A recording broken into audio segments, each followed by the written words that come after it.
सो मैंने कांग्रेचुलेसन दोस्तों कि आप लोगों ने क्लास 12th में साइंस स्ट्रीम को सेलेक्ट किया है। और आइए आज हम लोग मैथ्स का 11.1 का केसी सिन्हा का रस्तोगी पब्लिकेशन का बुक का हम लोग एनालिसिस कर रहे थे। और हम लोग 1 का 2 नंबर क्वेश्चन तक का एनालिसिस कर लिए थे। तो आइए आज हम लोग 3 नंबर क्वेश्चन का एनालिसिस करते हैं। ओके, देखिए कि ये हमारा चैप्टर काफ़ी इंपॉर्टेंट से मैं आपको हर वीडियो में बता रहा हूँ। क्यों बता रहा हूँ? क्योंकि ये टोटल कितने मार्क्स का आता है। ये जो चैप्टर वो 100 मार्क्स का आता है, उसमें से केवल 11.1 और 11.2 केवल 44 मार्क्स का आता है। तो 56 मार्क्स अदर चैप्टर से आते हैं, लेकिन यानी कि 50% कहने का मतलब है कहाँ से क्वेश्चन आ रहे हैं, तो वो आते हैं कैलकुलस से। इसलिए कैलकुलस काफ़ी इंपॉर्टेंट है। इसके फार्मूले का एनालिसिस मैंने पिछले वीडियो में करवा दिया है, राइट। और क्वेश्चन का एनालिसिस कर ही रहे हैं, हर वीडियो में एक क्वेश्चन को बिल्कुल डिटेल एनालिसिस करते हैं, राइट। तो देखिए तीसरा नंबर हमारा क्वेश्चन क्या है। तो ये हमारा तीसरा नंबर क्वेश्चन है 10 ब्रैकेट 5x + 9। ये हमारे पास क्वेश्चन है। तो मैंने आपको क्या कहा कि जो भी क्वेश्चन दिया रहेगा उसको आप लोग लेट वाई मान लेना, उसको क्या मान लेना, वाई मान लेना। आपने वाई मान लिया। मैंने आपको एक डायलॉग याद रखने के लिए कहा था कि differentiation this respect to x they we get. ये डायलॉग याद रखने के लिए कहा। फिर मैंने क्या कहा, differentiation d x respect to किसके, वाई के, राइट।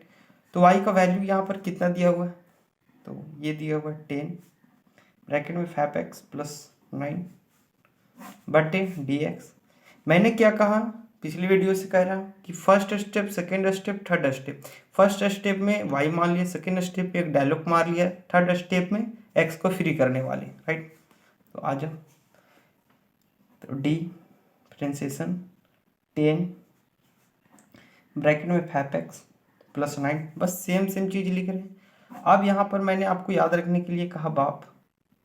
क्यों कहा? क्योंकि P से होता है पावर, B से होता है बगल वाला। अगर पावर कंप्लीट, अगर पूरा पर पावर रहेगा तब पावर मरेगा, अगर पूरे पर पावर नहीं रहेगा तो बगल वाला मरेगा। पूरे पर पावर है क्या? नहीं है। तो कौन मरेगा? बगल वाला मरेगा।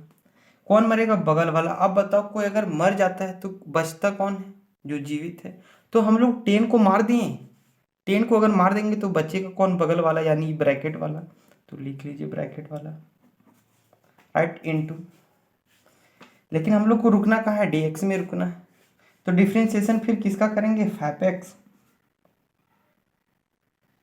+ 9 का डिफ्रेंशिएशन करेंगे तो dx आ जाएगा। क्योंकि मैंने कहा कि जब आपका अगर प्लस माइनस में आ जाए तो नीचे क्या आ जाता है? dx। क्या बात आपको इतनी समझ में आई क्या? आपने कहा सर हाँ, आपकी बात मुझे इतना तक समझ में आया कि आपने शुरू में क्वेश्चन को वाई मान लिया, ये डायलॉग मार लिया, ये चीज़ वाई को पुट कर दिया। अब यहाँ पर आप पावर को बोले देखने, पावर नहीं था तो उसके बगल वालों को आपने मारा और जो बचा उसको नीचे लिख दिए। और हम लोग को रुकना था dx में, तो हम लोग dx को ऊपर लिख दिए, और फिर जब प्लस माइनस में आता था तो आपने dx लिख दिया। इतना तक आपको बात समझ में आ गई? चलो ठीक है सर, आपने जो बात कही सर हमारे समझ में आ गई। चलो ठीक, फिर ठीक है। और मैंने आपको फॉर्मूला बताया। क्या फॉर्मूला बताया? कि अगर 10 का डिफ्रेंशिएशन करना हो, क्योंकि हम लोग यहाँ पर क्या कर रहे हैं? डिफ्रेंशिएशन ही कर रहे हैं।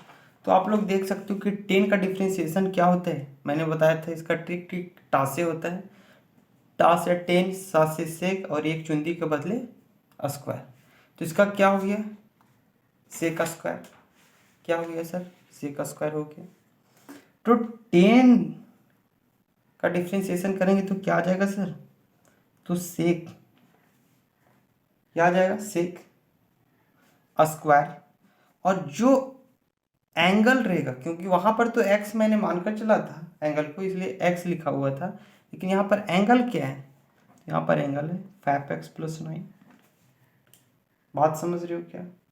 तो आपने कहा सर हाँ, मैंने बात आपकी समझ गई। चलो ठीक है सर। अब यहाँ पर आप दो चीज़ कर सकते हो। या फिर इसको लॉन्ग बना सकते हो या यहीं से शॉर्ट कर सकते हो, लेकिन मैं लॉन्ग ही करके बता देता हूँ। अब एक बार ये इसके साथ मल्टीप्लाई में जाएगा, एक बार इसके साथ, राइट। तो ये भी दोनों के साथ रहेगा एक एक बार।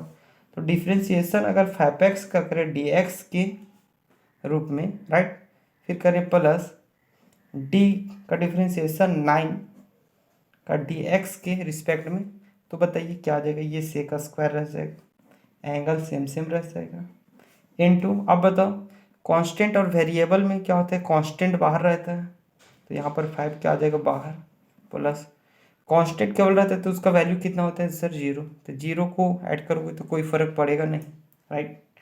तो इसको अरेंज करके लिखने के लिए मैंने क्या करा कि इसको इसके साथ, इस 5 को सेक स्क्वायर के साथ इनटू कर दिया, मतलब साथ में लिख दिया, तो सर लो साथ में लिख दिया, और एंगल सेम सेम जो ऊपर था उसी को नीचे कर दिया।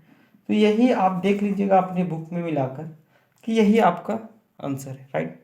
तो क्या मैंने जो अभी आपको जो क्वेश्चन का एनालिसिस करवाया, क्या आपको समझ में आया? और अगर समझ में आया तो वीडियो को सर आगे तक शेयर कर दें। बस कुछ नहीं किया सर, क्या किया कि जो भी क्वेश्चन दिया हुआ था उसको y मान लिया।